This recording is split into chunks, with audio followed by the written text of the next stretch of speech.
Dados compilados pelo Grupo ND apontam que ao menos 10 cidades catarinenses já registraram casos de escabiose, aquela popularmente conhecida como a sarna humana. Só em Santa Catarina, entre janeiro e junho deste ano. São elas Criciúma, Camboriú, Balneário Camboriú, Itapema, Itajaí, Porto Belo, Navegantes, Barra Velha, Florianópolis e São João Batista.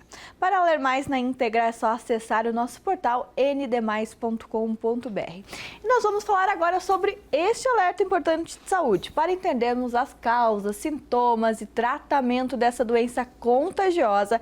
Eu recebo a médica dermatologista Ana Cláudia Baptista. Ana Cláudia, é um prazer recebê-la novamente aqui no Ver Mais e já nos explica. É uma doença que a gente pode chamar de sarna humana, tudo bem? Oi, Duda, boa tarde, tudo bem, sim. Sim, a escabiose, né, ela é conhecida como a sarna humana e é uma doença ocasionada por um ácaro que é altamente contagiosa. Então, por isso esse surto aí que a gente está vendo, né, nessas cidades mais litorâneas ali. Eu ia perguntar isso, você já puxou o gancho de serem cidades litorâneas, tem a ver essa questão de ser litoral, com contágio dela ou não? Olha, a escabiose, né, ou a sarna humana, ela é mais comum em ambientes onde tem aglomeração. Né? Então, não tanto por ser no litoral, mas os locais ali que a gente verificou foi principalmente nas creches. Isso sim, locais onde tem aglomeração. Creches, academias, locais de residência de idosos, isso sim pode favorecer onde existe acúmulo de pessoas. E Ana, antes eu comentei com o Prado, Eduardo Prado, que a gente iria falar desse assunto e ele disse, mas ainda existe isso? As pessoas acham que não existe mais a sarna humana, a gente vê muito a questão da sarna em animais. Sim. Isso voltou agora ou sempre existiu? Olha, Eduarda, sempre existiu, né? Agora a gente tem um pouco mais, né? Muito mais casos diagnosticados, mas sim, sempre existiu. E muitas vezes associado assim com questões de falta de higiene, mas não necessariamente.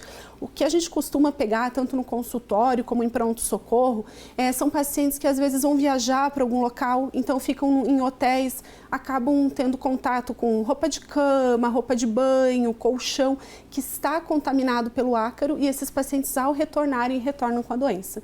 Então, mesmo atualmente, mas tem sim, tem bastante casos. Não é sinal de que não está bem limpinho, bem higienizado a pessoa, mas sim, às vezes, os utensílios compartilhados. Exatamente, porque tem esse certo preconceito que parece um pouco de falta de higiene, mas não. Mas às vezes estar em um ambiente como hotel, essas coisas que pode estar contaminado, sim, a pessoa tem um contato e acaba adquirindo a doença. E só de falar de sarna, lembra muito a questão do piolho, né? Só de falar a gente já se coça. Antes eu estava me coçando só de ler sobre a sarna.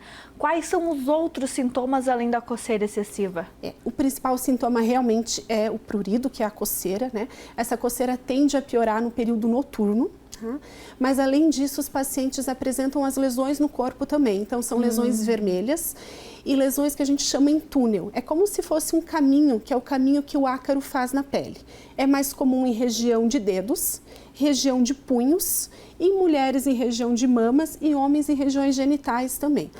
E normalmente o ácaro ele fica nas mãos do paciente. Então, ao se tocar, encostar em outras partes do corpo, é que ele acaba levando para lá também a lesão. Aí tu vai dando uma coçada, vai espalhando toda a questão aí da sarna humana. E quanto tempo isso pode durar? Então, com o tratamento, né, fazendo o tratamento corretamente, normalmente em cerca de uma semana o paciente já começa a apresentar melhoras, né? Porém, o sintoma tem uma grande diminuição da coceira, que é o que mais incomoda. Importa, né? Sim, mas assim, pode ser prurido um pouquinho mais leve, a coceira um pouco mais leve, e até as lesões de pele podem permanecer aí por até 3 semanas.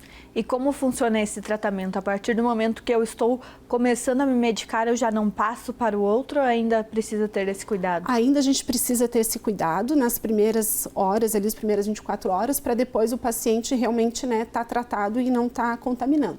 Mas hoje o tratamento mais comum é com uma loção, que é a loção de permetrina, que o paciente acaba aplicando em todo o corpo. Ele dorme com essa loção e de 8 a 14 horas depois ele enxágua o corpo. E a gente tem que fazer uma reaplicação 7 dias depois para ter efetivado realmente o tratamento. E importante, Duda, também ressaltar que é preciso tratar o paciente, os contatos próximos e também o local onde o paciente habita, né? Então, por exemplo, cuidar na casa a questão de higienização, de colchão, roupa de cama, todos esses cuidados precisa ter também. Então, mesmo que não seja um sinal de falta de higienização, todo o cuidado, principalmente nessas cidades agora que estão tendo bastante casos, é pouco. Cuidar com os utensílios, com as coisas compartilhadas para evitar a doença também. Exatamente, isso aí. Então, além de o paciente de passar diretamente de um paciente para o outro, também pode pegar a sarna através do ambiente do local contaminado. Então, precisa sim fazer essa higienização, essa descontaminação, que é o que tem feito, está sendo feito ali, inclusive nas creches, suspendido as aulas para poder fazer essa descontaminação do ambiente. E sempre procurar um médico em qualquer suspeita. Isso aí. Doutora Ana, muito obrigada mais uma vez por vir ao Ver Mais. E assim a gente encerra o nosso programa desta quinta-feira e amanhã, 1h20, logo após o Balanço Geral, Ver Mais está de volta. E lembrando, para rever todo o conteúdo é só acessar ndplay.com.br.